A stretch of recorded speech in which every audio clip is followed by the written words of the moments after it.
Bismillahirrahmanirrahim. Assalamualaikum warahmatullahi wabarakatuh.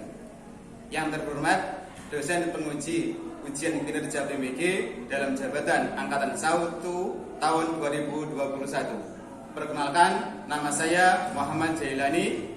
Saya guru fikih kelas 8 di MTS Wali Songo Putra, Kecamatan Siman, Kabupaten Ponorogo, Provinsi Jawa Timur. Pada kesempatan hari ini, Senin, tanggal 13 September tahun 2021, saya akan melaksanakan kegiatan praktek pembelajaran untuk memenuhi ujian kinerja PBG dalam jabatan Angkatan 1 tahun 2021 dengan materi pokok ketentuan i'tikaf di pembelajaran yang ketiga di kelas 8 MTS Wali Songo Putra. Nah, untuk lebih jelasnya berikut video praktek pembelajaran yang akan saya laksanakan. Mohon masukan dan saran agar kedepannya kegiatan pembelajaran yang saya laksanakan agar lebih baik lagi. Terima kasih atas perhatiannya. Wa akhiran, wassalamualaikum warahmatullahi wabarakatuh.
Bismillahirrahmanirrahim. Assalamualaikum warahmatullahi wabarakatuh. Waalaikumsalam warahmatullahi wabarakatuh. Baik, anak-anak sekalian, sabahul khair. Sabahul nur. Sabahul khair. Sabahul nur. Kaifa ahwalukum? Alhamdulillah, baik. Bagaimana kabar hari ini? Baik. Alhamdulillahirrahmanirrahim. Pelajaran kita adalah Fikih.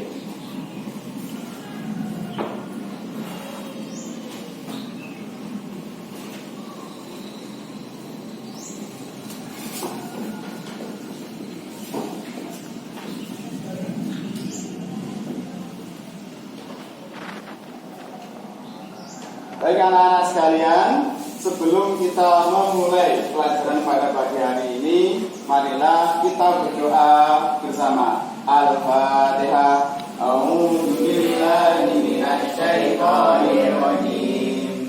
Bismillahirrahmanirrahim. Alhamdulillahi rabbil alamin.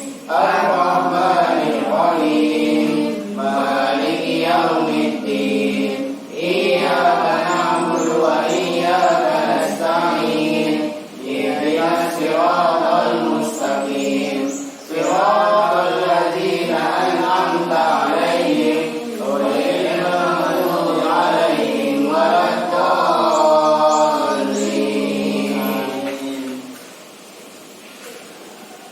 Baik anak-anak sekalian, bismillahirrahmanirrahim. Bismillahirrahmanirrahim. La haula wala quwwata illa billahil aliyyil azim.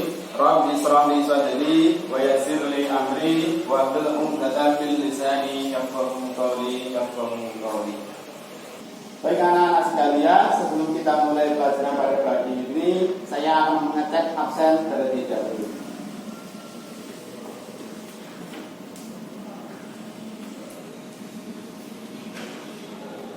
Abdurrahman Alfat,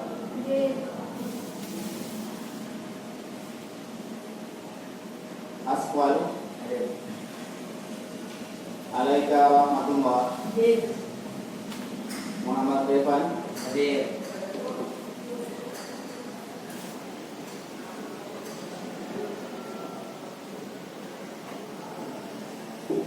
Azmi,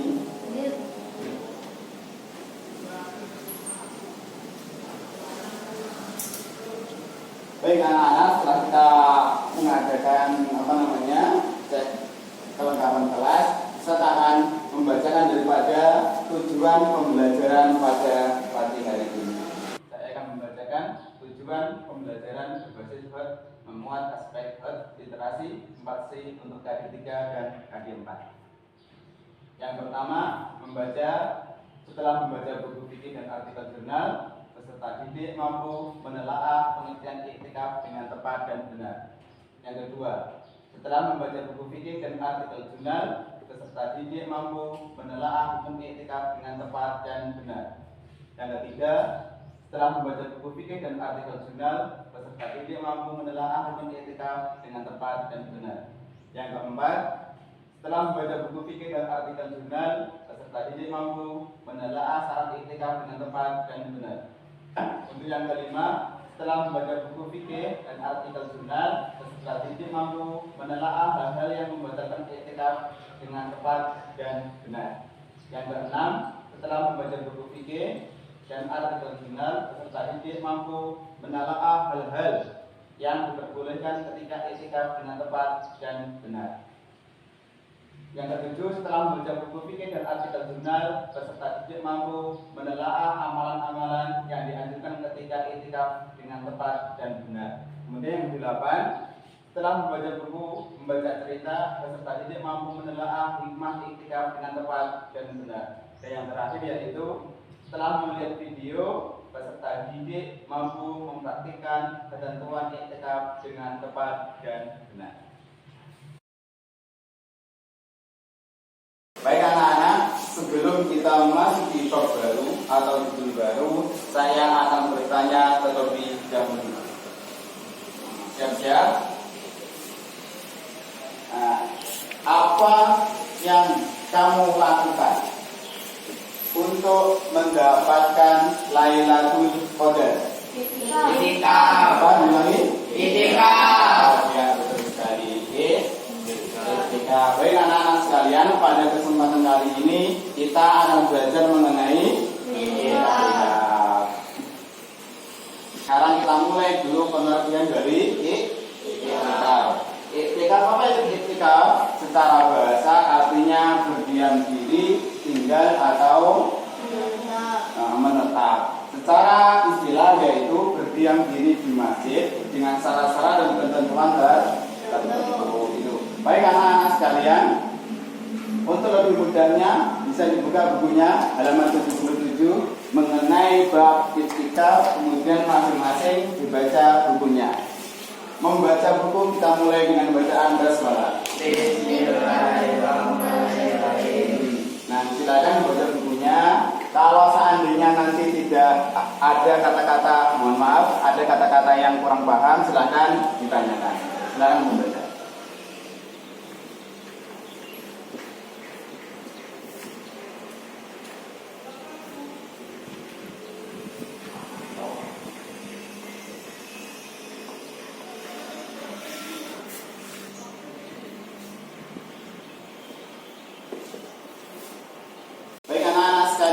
Sudah membacanya? Mungkin ada yang perlu ditanyakan, silakan bertanya. Iya, silakan bertanya mana? Jumhur itu apa?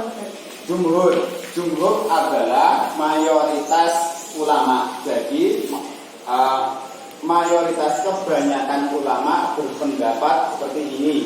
Mayoritas ulama berpendapat seperti ini. Itu maksudnya adalah jumhur. Kemudian ada yang lain? Mungkin?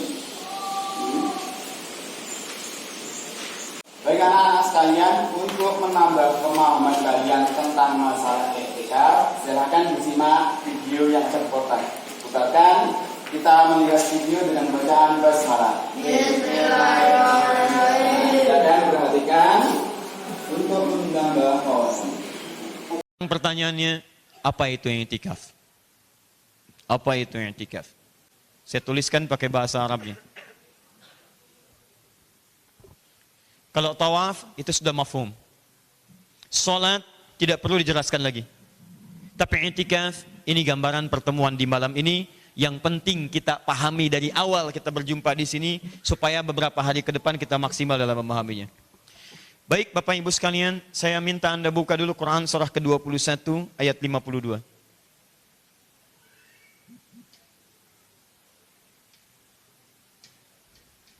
Al-Anbiya ayat ke-52. إذ قال إبراهيم لأبيه وقومه ما هذه التماثيل التي أنتم لها عاكفون. Ada ayatnya? Baik. Sekarang perhatikan baik-baik. Fokus ya, karena saya tidak akan pernah berulang dalam menjelaskan ini. Kata i'tikaf seperti ini. Ada alif lamnya al-i'tikaf. Perhatikan.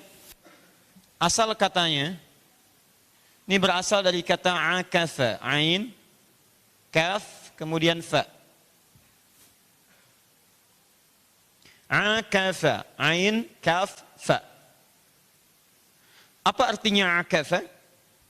Akafa itu artinya, asal katanya fokus terhadap sesuatu, yang saking fokusnya sulit untuk dipalingkan. Dipanggil, nggak nengok. Dicolek, tidak menoleh.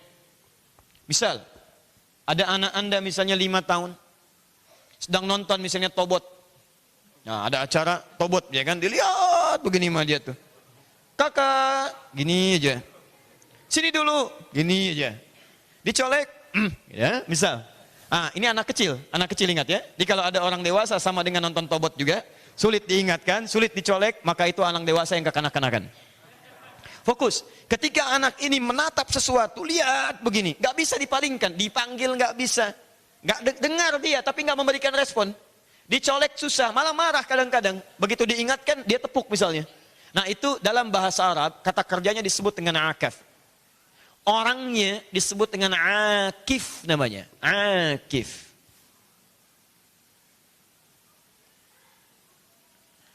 Kalau orangnya banyak, bukan cuma 1-2 orang, maka tambahkan waw dan nun di ujungnya. Akifuna. Plus waw dan nun. Muslim 1 orang, kalau banyak muslimun. Mukmin 1 orang, kalau banyak shaim 1 orang, kalau banyak shaimun. Nah sekarang akif 1 orang, kalau banyak akifun. Di zaman Nabi Ibrahim alaihissalam, banyak orang pada saat itu, bahkan kaumnya Nabi Ibrahim itu begitu fokus dengan berhala. Berhala, tamathil. Mereka membuat berhala-berhala yang uniknya dibikin sendiri. Anda bayangkan nggak? Bikin sendiri, bahannya nyari sendiri, gitu kan? Kemudian diutak-atik sendiri, dipukulin sendiri, dipotong-potong sendiri, didesain sendiri. Begitu sudah jadi, disembah jadi Tuhan. Dan hebatnya, begitu Nabi Ibrahim iseng-iseng kemudian lewat, nanya, itu nggak dipedulikan saking fokusnya dengan itu semua. Fokus. Dia begitu fokus, minta ini, minta itu. Dipanggil Nabi Ibrahim, ngapain? Fokus, gak jawab. Diingatkan Nabi Ibrahim, marah-marah. Yang 1 kali diberikan pelajaran oleh beliau. Sampai herannya, beliau katakan, ma hadhi tamathilul lati antum laha akifun. Apa sih kemampuan patung-patung ini? Yang kalian ketika saya panggil gak bisa noleh. Ketika saya ingatkan malah marah-marah. Kalian begitu fokus kepada itu. Diajak bicara gak jawab. Minta juga gak ngasih. Diberikan pelajaran oleh beliau 1 kali ketika mereka tidak ada di tempat ibadahnya pada saat itu, maka beliau bawa kapak iseng-iseng dihancurkan semua patungnya kecuali yang besar 1. Begitu sudah selesai, dikalungkan kapaknya pada yang besar itu. Pergi kemudian meninggalkan tempat itu. Apa yang terjadi? Orang mulai heboh. Tuhan kita hancur. Tuhan kita, Masya Allah. Ngajak kita lagi, kan? Tuhan kita hancur, katanya bermasalah ini. Murka kemudian rajanya mengatakan, siapa yang berbuat ini? Beberapa orang mengatakan yang sering iseng-iseng menyoal kita, seorang pemuda namanya Ibrahim, yuqalu Ibrahim, datangkan ke sini. Begitu datang, apakah kamu yang berbuat ini semua kepada Tuhan kami Ibrahim? Kamu yang hancurkan ini. Kata Ibrahim, tanyain aja sama yang gede, kan dia yang pakai kapak. Apa jawab mereka? Apa kamu gila? Bagaimana kami bisa kemudian bertanya pada sesuatu yang tidak bisa menjawab? Maka Ibrahim membalikan kalimat itu. Lantas apa yang kalian lakukan selama ini? Menyembah sesuatu yang nggak bisa jawab. Ngasih nggak bisa, jangankan bela kamu, bela diri dia aja nggak bisa. Marahlah mereka kemudian, kumpulkan semuanya, masyarakat kita akan berikan pelajaran pada orang ini. Kumpulkan semuanya, bakar orang ini. Bakar orang ini. Nah singkatnya, tidak berhenti kisah sampai situ, kita mengetahui sampai diselamatkan. Tapi poinnya adalah, ada orang-orang yang dalam kehidupan, saking fokusnya dalam urusan-urusan dunianya, bahkan tega memalingkan dirinya dari Allah Subhanahu wa Ta'ala, sampai-sampai ketika diingatkan, dia bisa marah. Marah Pak. Dan sulit, dipanggil susah. Diingatkan sulit. Diajak malah mengejek. Mending masih mengejek. Kadang-kadang bukan cuma mencela, mengajak berkelahi. Dan seterusnya. Dan kalimatnya adalah ini yang paling indah. Ketika di zaman Nabi Ibrahim alaihissalam, itu kalimatnya menggunakan tamathil. Tamathil. Tamathil itu kalau sekarang patung-patung. Tapi ingat, itu contoh. Dalam kaidah, satu kaidah ilmu tafsir, kalau kita ingin mengambil satu sifat dari keadaan, kaidahnya berbunyi al-ibratu bi'umumil lafzi la bi khususis sababi. Kalau Anda mendengar satu peristiwa disebutkan dalam Al-Qur'an atau dalam hadis, maka kaidah menyebutkan jangan batasi pada contohnya, tapi lihat keumuman lafadznya. Keumuman lafadz di ayat ini tidak sekedar menunjuk kepada bentuk patung saja, tapi segala jenis yang menjadikan kita fokus kepadanya sehingga menyimpang dari ketentuan Allah Subhanahu wa Ta'ala. Silakan cek teman-teman sekalian, zaman Nabi Musa alaihissalam, akifnya bukan kepada patung-patung buatan di zaman Nabi Ibrahim lagi. Bukan yang dari kayu, bukan yang dari batu, langsung bikin tiruan sapi. Quran surah 7 ayat 138.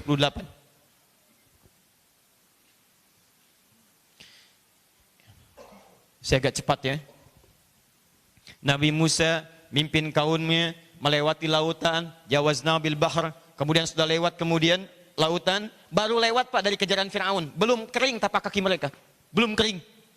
Dilewat nih, dikejar-kejar sama Firaun. Tenggelamkan Firaun, dan ditenggelamkannya Firaun itu kelihatan oleh mata mereka. Begitu sudah habis semuanya, belum kering tapak kakinya jalan. Fa'atau ala qaumin. Maka mereka melewati pada golongan kaum. Sedang apa kemudian masyarakat ini? Masya Allah, lihat kalimatnya, ya'kufun, dari kata akafa. Mereka sedang fokus. Akafa ya'kufu, ya'kufu. Ala asnamin. Masya Allah. Yang tadi tamathil, jamak dari timthal. Sekarang berubah jadi asnam, jamak dari kata sonam. Apa itu sonam? Sonam itu modifikasi, ya, patung-patung yang dibuat dari bahan-bahannya kayu. Kalau tadi timthal itu bisa dari tembaga, bisa dari batu, ya, bisa dari umum. Kalau yang ini sudah mulai agak modern, dia buat dalam bentuk pahatan-pahatan terbuat dari kayu. Apa bentuk kayunya? Kayu yang dipahat berbentuk sapi. Di kaum ini sedang menyembah patung-patung dalam bentuk patung sapi yang terbuat dari kayu. Sapi. Oh. Lihat metamorfosis gambaran ketuhanan di masa lalu. Zaman Nabi Ibrahim masih tegak berdiri. Gambarannya masih disebut dewa-dewa. Zaman Nabi Musa sama. Kalimatnya sama. Ini Ya'kufun, ini Akifun. Ini pekerjaannya, yang ini orangnya. Apa yang disembah fokusnya? Ini patung sapi. Poinnya bukan sapinya. Poinnya adalah ketika mereka lewat kemudian ada orang-orang yang begitu fokus berkeliling. Minta. Diingatkan nggak bisa. Dipanggil nggak noleh. Tapi yang paling hebat, umat Musa pada saat itu sampai berkatakan, Ij'al lana ilahan kama lahum aliha. Ya Musa, tolong dong bikinin atu aja yang kayak gitu. Coba lihat begitu bengalnya Bani Israel, belum kering tapak kakinya dari kejaran Firaun, setelah ditenggelamkan oleh Allah, sudah minta Tuhan yang baru. Tapi yang saya bicarakan bukan sifat Yahudinya. Yang saya bicarakan adalah zaman Nabi Ibrahim, bentuknya itu bisa bentuk patung-patung biasa. Zaman Nabi Musa bermetamorfosis menjadi bentuk Tuhan seperti kayu, tapi redaksi Qurannya mereka pun sulit diingatkan untuk berpaling dari itu. Zaman sekarang berubah. Apa perubahannya? Maaf, sekarang banyak orang menjadikan berhala-berhalanya berubah bukan sekedar patung lagi. Ada uang, materi. Ada proyek pekerjaan. Bahkan Bu, ada sinetron. Ada TV. Fokus depan TV. Masya Allah. Ma, sudah zuhur. Ntar Pak, belum selesai ini adegannya. 5 menit lagi. Masya Allah. Duhai antum yang sedang mengerjakan proyek. Allahu Akbar, harinya hari Jumat. Sudah setengah 12. Lewat lagi. 12 kurang 20. Tinggal 5 menit Jumatan. Sibuk terus. Proyek kerjakan. Diingatkan. Jumat sebentar lagi. Khotibnya kan belum naik. Sebentar lagi. Baru khutbah pertama. Sebentar lagi. Sholatnya belum dimulai. Begitu datang bubar Jumatan. Berapa kali antum dalam hidup terlalu fokus kepada urusan duniawi sehingga sulit diingatkan untuk mendekat kepada Allah Subhanahu wa taala. Berubah kemudian patung tadi, berubah sesembahan tadi, fokus seseorang sekarang menjelma bukan pada urusan patung-patung yang disembah, bahkan aspek-aspek keduniaan yang memalingkan kita dari ketaatan kepada Allah Subhanahu wa taala. Dan inilah membuat tabiat manusia menjadi aneh. Anda kalau butuh uang, Anda mau pinjam kepada siapa? Yang punya uang. Kalau perlu kendaraan, perginya ke mana? Yang punya mobil. Kalau Anda perlu komunikasi, perginya ke mana? Yang punya telepon. Yang punya segalanya Allah Subhanahu wa taala. Ini aneh manusia. Dipanggil oleh Allah, Allah yang punya pengetahuan, Allah yang punya rizki, Allah yang punya kemudahan. Aneh luar biasa sifat manusia, bisa diminta, dipanggil oleh Allah, diingatkan untuk kembali untuk mendapatkan segala kemudahan, tapi bisa fokus pada sesuatu yang berpaling dari kemudahan yang dimaksudkan. Anda cari kerja kan untuk mendapatkan rizki. Rizkinya Allah yang kasih. Kenapa ketika Allah panggil Anda tidak datangnya Allah? Anda cari pengetahuan, sekolah itu ikhtiar, tapi yang titipkan pengetahuan kan Allah. Kalau Allah bikin dosennya insomnia semua, lupa semua, nggak akan punya Anda pengetahuan. Cek. Duhai Anda yang sibuk mengerjakan proyek sampai lupa dengan Jumatan, sampai lupa dengan sholat. Anda yang sibuk mengerjakan harta benda, cari, sampai terlibat dalam riba dan sebagainya. Yang tidak Allah sukai. Anda ingin mendapatkan ridha Allah, tapi Anda mengerjakan apa yang tidak Allah sukai. Bagaimana itu bisa Anda dapatkan? Aneh teman-teman sekalian. Maka dari itulah kita butuh waktu untuk merenung. Kita renungkan aktivitas kita. Kita menggali kembali. Jangan-jangan selama ini ada salah fokus dalam kehidupan. Ada salah fokus. Ada sesuatu yang salah kita rumuskan. Ada sesuatu yang tidak tempat untuk dicari sebagai bekal. Dan yang paling hebat adalah ketika seseorang terlalu fokus dalam urusan dunianya, dia lupa untuk menyiapkan urusan akhiratnya. Padahal konsep dasar kehidupan menyiapkan semua bekal dunia untuk mengantarkan kemudahan dalam urusan akhiratnya. Ini poin utamanya. Ada orang yang terlampau fokus di sini sehingga lupa dia untuk mencari bekal kembali ke sini. Ini persoalan utamanya. Karena itulah kemudian Allah meminta kita untuk merenungkan kembali, renungkan diri kita. Jangan-jangan selama ini yang membuat saya jauh dari Allah Subhanahu wa taala. Ini yang gak bisa menjadikan saya sholat. Ini yang menjadikan saya salah dalam mencari bekal dan sebagainya. Saya mesti fokus pada tujuan utama saya. Jangan-jangan saya diberikan kelebihan, dengan kelebihan itu untuk mencari keutamaan akhirat saya. Maka merenunglah kita teman-teman sekalian. Dimintalah waktu untuk merenung, salah satu waktunya adalah 10 terakhir di malam-malam Ramadan. Maka turunlah ayat diantaranya Quran surah kedua ayat 187. Baik anak-anak sekalian, setelah menyimak video dari Ustaz Adi Hidayat tentang i'tikaf, sekarang waktunya Ustaz bagi menjadi 3 kelompok. Kelompok pertama, kelompok kedua, dan kelompok ketiga. Masing-masing kelompok nanti Ustaz bagi untuk berdiskusi. Masalah apa? Kelompok 1 mengenai rukun-rukun i'tikaf. Kemudian yang kedua mengenai syarat-syarat i'tikaf, dan yang ketiga nanti mengenai hikmah i'tikaf. Mungkin kelompok 1 tentang apa tadi? Rukun-rukun i'tikaf. Nah, kelompok 2 tentang syarat-syarat i'tikaf. Nah, yang kelompok 3 mengenai hikmah i'tikaf. Kemudian nanti ketika hasil diskusinya bisa ditulis di lembar LKPD ya. Nah, baik, nanti saya bagikan lembar LKPD-nya kelompok 1. Kelompok 1 nanti ditulis, kemudian kelompok 2 dan kelompok 3. Nah, nanti ditulis di situ nama siswa, namanya kelompoknya, harus ditulis 2 orang, ditulis 2 orang dan 3 orang. Selesai Ustaz kasih waktu sekitar 5 menit untuk berdiskusi. Nanti selesai diskusi untuk salah satu presentase ke depan. Bisa dipahami? Ya. Nah, ya, kemudian sebelum kita mulai diskusi, marilah kita mulai dengan bacaan basmalah. Bismillahirrahmanirrahim.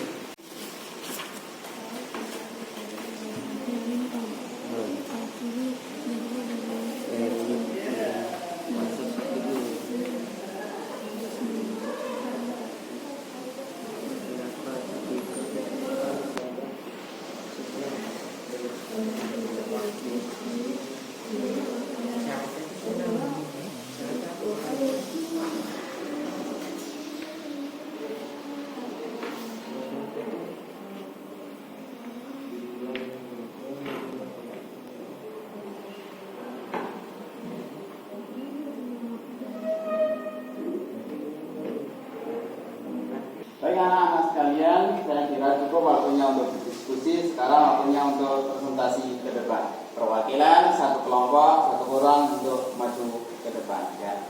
Ya, mulai dari kelompok pertama, silakan maju ke depan.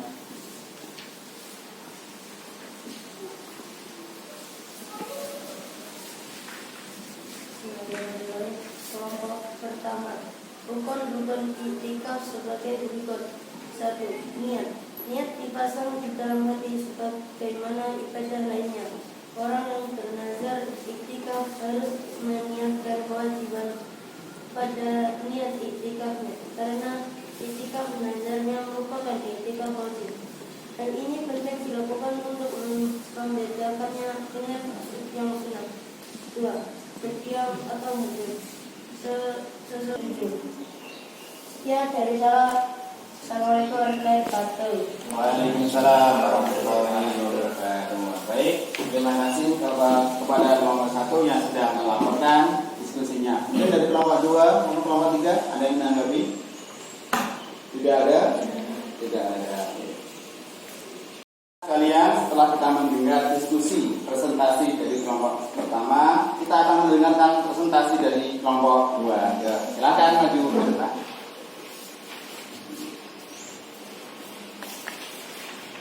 Bismillah dulu. Bismillahirrahmanirrahim. Assalamualaikum warahmatullahi wabarakatuh. Syarat-syarat itikaf.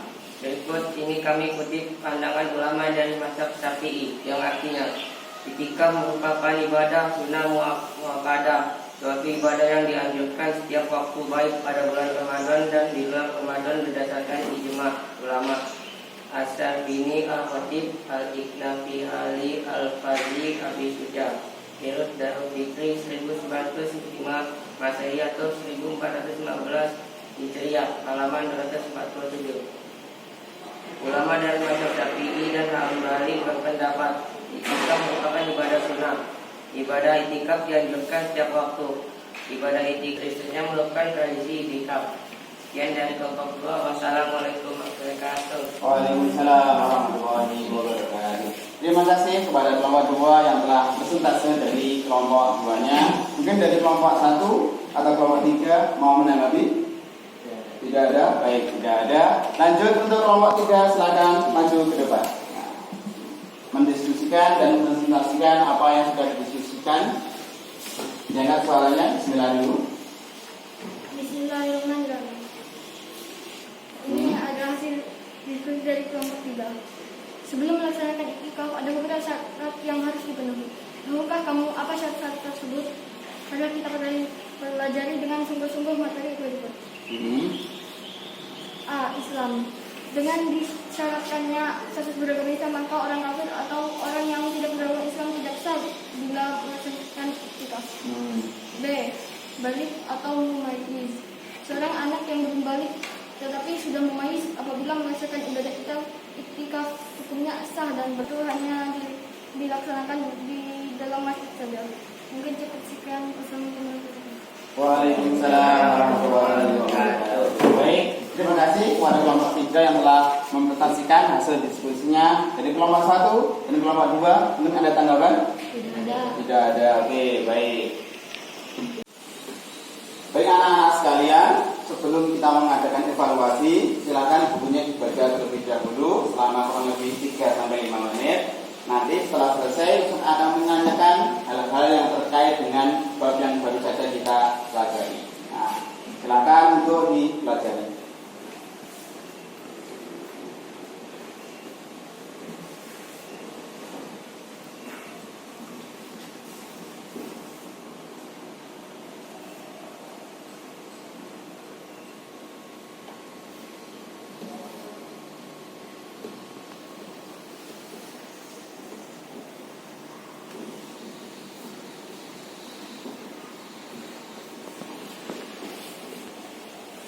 Baik, anak-anak sekalian, saya kira pembacanya sudah, waktu untuk membaca sudah. Silakan masing-masing ditutup bukunya.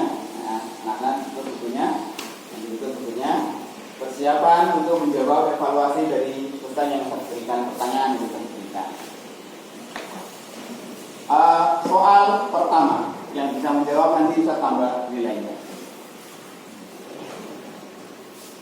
Apakah yang dimaksud dengan iktikaf secara bahasa? Ya.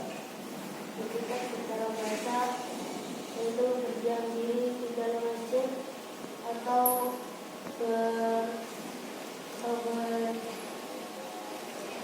Iktikaf artinya secara bahasa adalah berdiam diri, menetap di dalam masjid.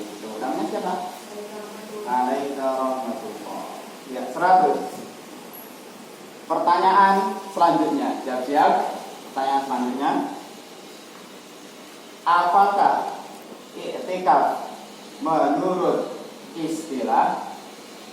Anjir, silakan. Berdiam diri di masjid untuk beribadah kepada Allah Subhanahu wa taala. Namanya siapa? Aswal nilainya 100. Baik, yaitu iktikaf menurut istilah yaitu berdiam diri di masjid untuk beribadah kepada Allah Subhanahu wa taala. Oke. Soal berikutnya, siap-siap yang lainnya agar dapat mendapatkan nilai. Sebutkan rukun iktikaf. Sebutkan rukun iktikaf. Silakan. Rukun iktikaf. Niat.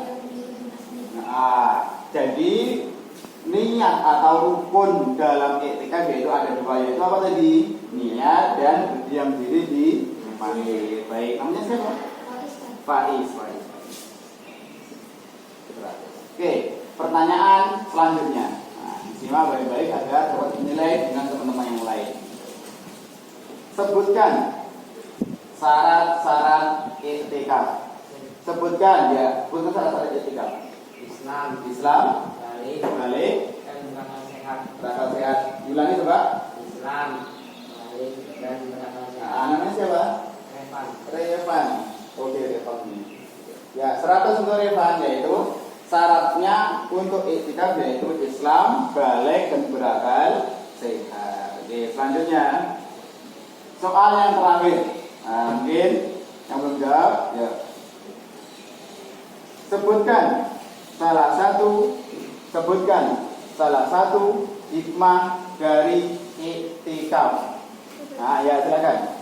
menghidupkan kembali hati dengan selalu melaksanakan ketaatan dan ibadah kepada Allah Subhanahu wa taala. 1, 2. 2. Apa tadi? Meningkatkan daya tahan tubuh. Yaitu mendekatkan diri kepada Allah. Yang kedua adalah meningkatkan daya tahan tubuh. Namanya siapa? Abdurrahman Al-Fatih. Oke. Baik anak-anak sekalian, tadi kita sudah melaksanakan evaluasi, kemudian ada alhamdulillah semuanya bisa menjawab. Alhamdulillahirabbil alamin. Saat ini untuk menguji seberapa kekuatan pemahaman kalian tentang iktikaf, Ustaz akan memberikan pertanyaan dan praktek terlebih dahulu. Yang bisa praktek ke depan nanti akan mendapatkan nilai yang bagus. Siapa dengan juga? Silakan depan.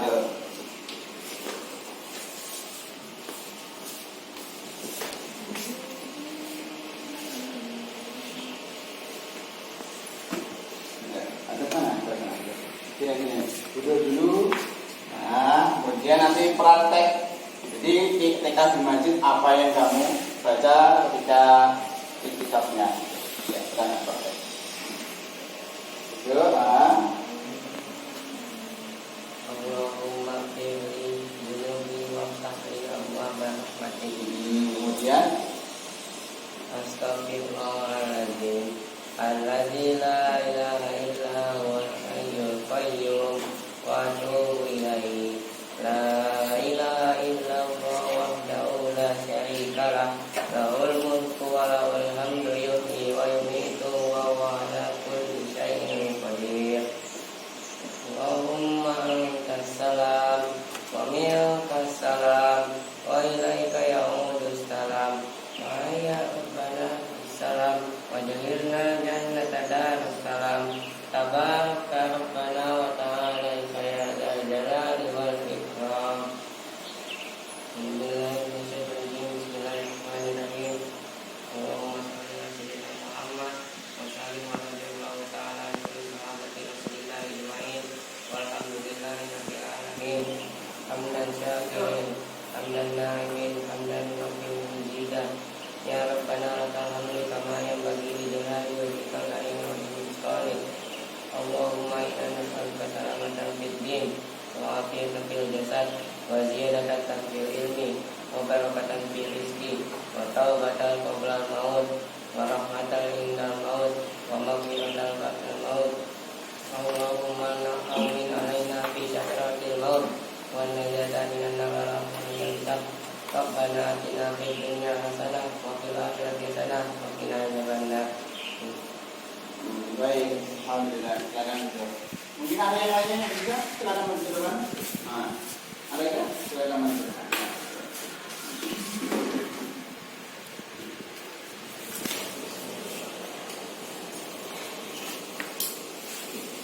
Baik. Ya, silakan. Mulai. Dan syakirin hamdan lain hamdan kafirin wa yakubu mazidan ya rabbana lakal hamdu kama yanbaghi li jalali wajhikal karim wa azimi sultanik. Allahumma shalli ala sayyidina Muhammad wa ala ali sayyidina Muhammad. Rabbana atina fid dunya hasanah wa fil akhirati hasanah wa qina adzabannar. Bismillahirrahmanirrahim. Alhamdulillahi wa ma yasifun. Assalamualaikum warahmatullahi wabarakatuh. Tuh. Silakan. Tuh. Nah, sekalian sebelum saya tutup, saya akan menanyakan kembali masalah i'tikaf. I'tikaf menurut bahasa artinya adalah menetap dan tinggal. Untuk istilahnya yaitu menetap di masjid dengan cara-cara dan ketentuan tertentu. Kemudian rukunnya apa tadi? Ada dua, yaitu niat dan yang berdiri di masjid. Pertanyaannya, boleh nggak di musola, Ustaz? Boleh nggak? Boleh. Boleh, akan tetapi lebih baik di masjid. Boleh nggak di rumah? Nah ini tidak boleh kalau di rumah itu.